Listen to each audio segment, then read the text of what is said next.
Hey guys, welcome to Nania Studio. நான் இன்னைக்கு உங்க கூட என்ன ஷேர் பண்ண போறேன் அப்படினா calligraphyல beginnersக்கு தேவையான practice என்னென்ன அத உங்க கூட நான் இன்னைக்கு ஷேர் பண்ண போறேன். அதுக்கு அப்புறமா practice பண்ணி முடிச்சதுக்கு அப்புறம் cursive இன்னொரு வாட்டி எப்படி எழுதலாம் அப்படிங்கறத ஷேர் பண்ண போறேன். அதுக்கு அப்புறமா words எப்படி கிரியேட் பண்ணனும் அப்படிங்கறதையும் உங்க கூட ஷேர் பண்ண போறேன். இதுக்கு முன்னாடி நான் ஒரு வீடியோ போட்டுருக்கேன். அந்த வீடியோல brush pen இல்லாம நம்ம எப்படி brush pen மாதிரியே எழுதலாம் அப்படிங்கறதை ஷேர் பண்ணியிருக்கேன். நீங்க என்ன பார்க்கல அப்படினா பாத்துக்கோங்க. ஓகே, நீங்க ஒரு ஷீட் எடுத்துக்கோங்க. அதுக்கு அப்புறமா இந்த மாதிரி brush pen வேணும். இது சின்ன பேக்லயும் இருக்கு, பெரிய பேக்லயும் இருக்கு. உங்களால எது வாங்க முடியுமோ நீங்க இத வாங்கி யூஸ் பண்ணிக்கோங்க. அது இல்ல அப்படினாலும் ப்ராப்ளம் இல்ல. உங்ககிட்ட brush இருந்தா போதும். நீங்க கலர்ஸ் யூஸ் பண்ணி அழகா எழுதலாம்.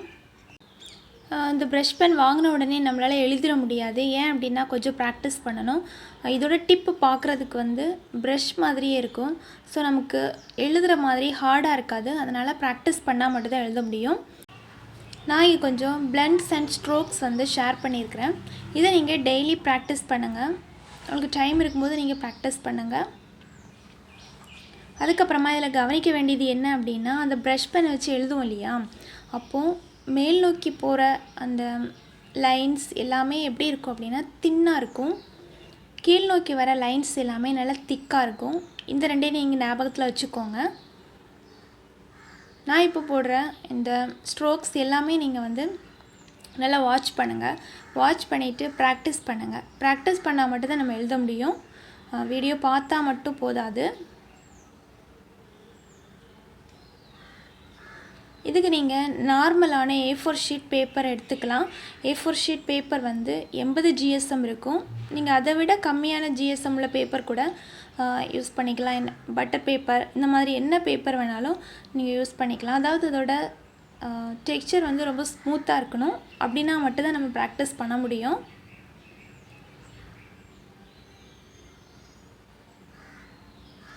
சோ நீங்க இந்த வீடியோ வாட்ச் பண்ணுங்க. வாட்ச் பண்ணிட்டு பிராக்டீஸ் பண்ணுங்க.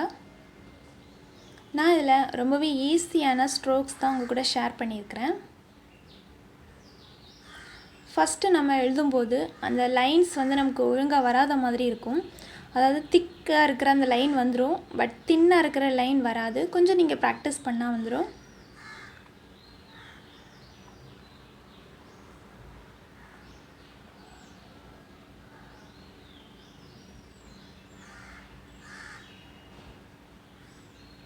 அதுக்கு அப்புறமா brush pen யூஸ் பண்ணும்போது ரொம்ப வேகமா யூஸ் பண்ண கூடாது. நீங்க ரொம்ப வேகமா யூஸ் பண்ணீங்க இல்ல அது வந்து நல்ல ஹார்டா பிடிச்சிருந்தீங்க அப்படினா அந்த டிப் வந்து வீணாயிரும். ஏன்னா அந்த பிரஷோட டிப் வந்து ரொம்ப ஸ்மூத்தா சாஃப்ட்டா இருக்கும். நான் இந்த ஷீட்ல பேசிக்கான ஸ்ட்ரோக்ஸ் மட்டும் தான் ஷேர் பண்ணியிருக்கேன். brush pen நீங்க இப்போதான் ஃபர்ஸ்டா யூஸ் பண்ண போறீங்க அப்படினா இந்த ஸ்ட்ரோக்ஸ் உங்களுக்கு ரொம்ப யூஸ்ஃபுல்லா இருக்கும். நீங்க இத பிராக்டீஸ் பண்ணுங்க ஃபர்ஸ்ட். நான் இப்போ ஃபர்ஸ்ட் ஷேர் பண்ணேன் இல்லையா அந்த ஸ்ட்ரோக்ஸ் நீங்க நல்லா பிராக்டீஸ் பண்ணிட்டீங்க அப்படினா இப்போ நெக்ஸ்ட் இன்னொரு டைப் ஆஃப் ஸ்ட்ரோக்ஸ் வந்து ஷேர் பண்றேன். நீங்க இதையும் பிராக்டீஸ் பண்ணுங்க.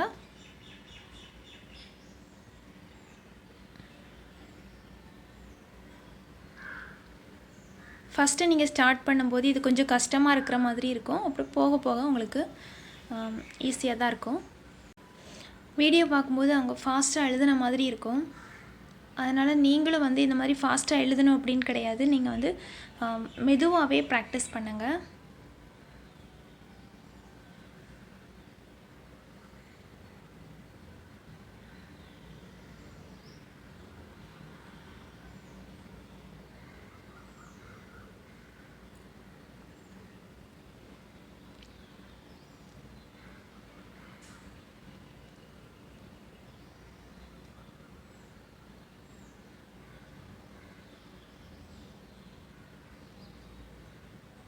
நீங்க எந்த மாதிரி ஸ்ட்ரோக்ஸ் போட்டாலும் எப்படி எழுதினாலுமே வந்து மேல் நோக்கி போற கோடு எல்லாமே தின்னா இருக்கணும். கீழ் நோக்கி வர கோடுகள் எல்லாமே திக்கா இருக்கணும். இத மட்டும் நீங்க ஞாபகம் வச்சுக்கோங்க.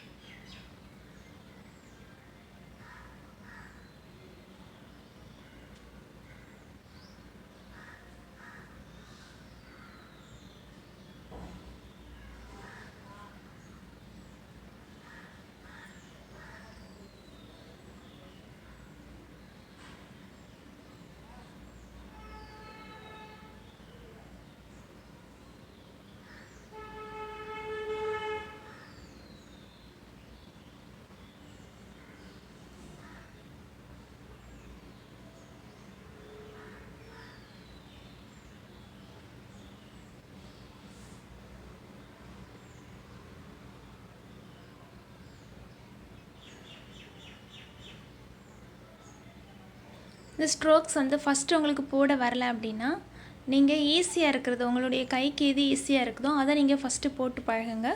அதுக்கப்புறமா கொஞ்சம் கஷ்டமானது போட்டுக்கலாம். எல்லாமே நம்ம ஒரே நாளில் பழகிட முடியாது. அதனால் நீங்கள் மெதுவாக ப்ராக்டிஸ் பண்ணுங்கள்.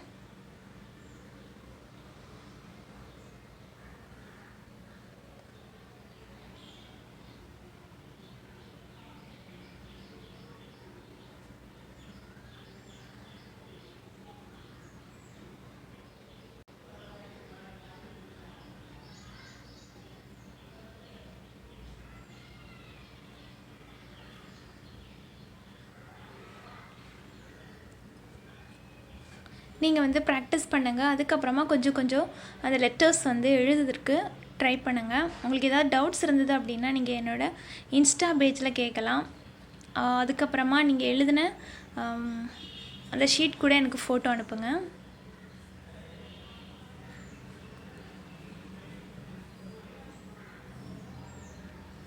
ஓகே, நாம் இப்போ கொஞ்சம் ப்ராக்டிஸ் பண்ணியிருக்கிறோம். நீங்கள் இப்படியே வந்து இதையே நீங்கள் ப்ராக்டிஸ் பண்ணணும் அப்படின்ல, உங்களுக்கு எது ஈஸியாக இருக்குதோ அதை ஃபஸ்ட்டு பண்ணுங்கள்.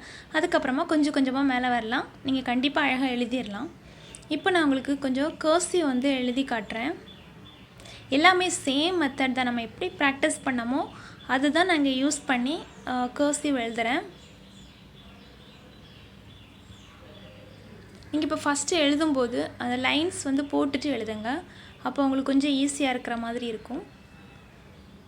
அப்புறம் நீங்கள் கொஞ்சம் பழகிட்டீங்க அப்படின்னா நீங்கள் லைன்ஸ் போட தேவையில்லை.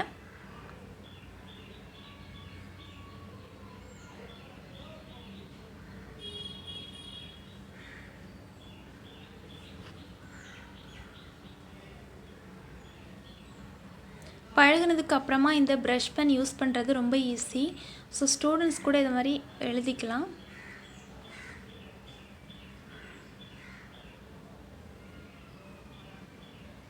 அதுக்கப்புறமா ஒவ்வொருத்தங்களுக்கும் ஒவ்வொரு ஸ்டைல் இருக்கும். ஸோ நீங்கள் அதையே வந்து அப்படியே காப்பி பண்ணி எழுதணும் அப்படின்னு கிடையாது. உங்களுடைய ஓன் ஸ்டைலில் நீங்கள் எழுதுங்க. சின்ன சின்ன ரூல்ஸ் மட்டும் நீங்கள் ஞாபகத்தில் வச்சுக்கோங்க. நல்லா ப்ராக்டிஸ் பண்ணுங்கள்.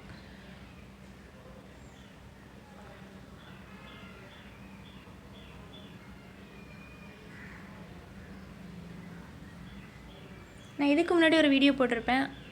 அதுலேயே வந்து இந்த மாதிரி கர்சிவ் எழுதியிருப்பேன்.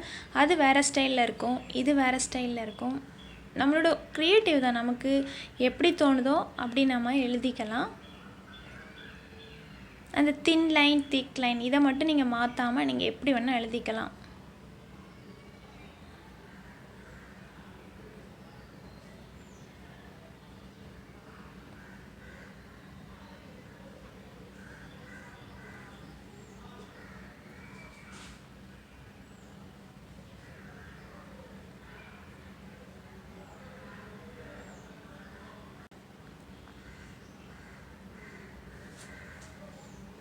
நான் இந்த ஷீட்டில் வந்து கோடு கொஞ்சம் பெருசாக இருக்கிறதுனால லெட்டர்ஸ்லாம் பார்க்குறதுக்கு பெருசாக இருந்த மாதிரி இருக்குது.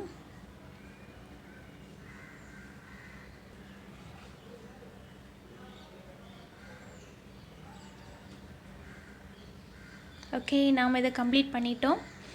நீங்கள் இப்போ எழுதணும் அப்படின்னா இதை விட கொஞ்சம் சின்னதாக அந்த லைன் போட்டுக்கோங்க. அப்போ பார்க்குறதுக்கு லெட்டர்ஸ் இன்னும் க்யூட்டாக இருக்கும். இல்லை பெருசாக வேணும் அப்படின்னா பெருசாக போட்டு நீங்கள் ப்ராக்டிஸ் பண்ணுங்கள். இந்த மாதிரி நீங்கள் டெய்லி கொஞ்சம் கொஞ்சம் நேரம் ப்ராக்டிஸ் பண்ணுங்கள்.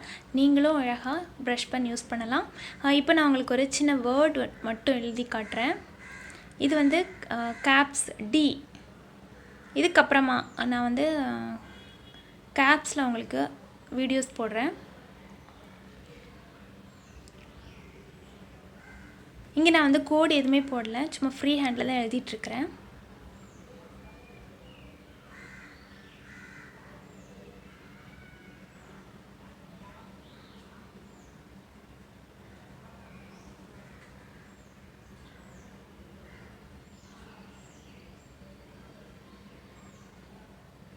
நான் இங்கே ட்ரீம் பிக் அப்படின்னு எழுதியிருக்கிறேன்.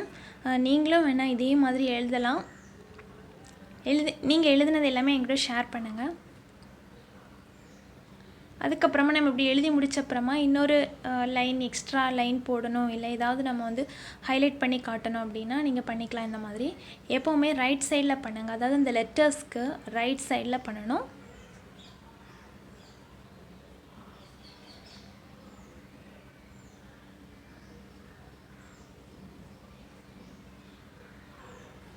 ஓகே, நம்ம இதையும் கம்ப்ளீட் பண்ணிட்டோம்.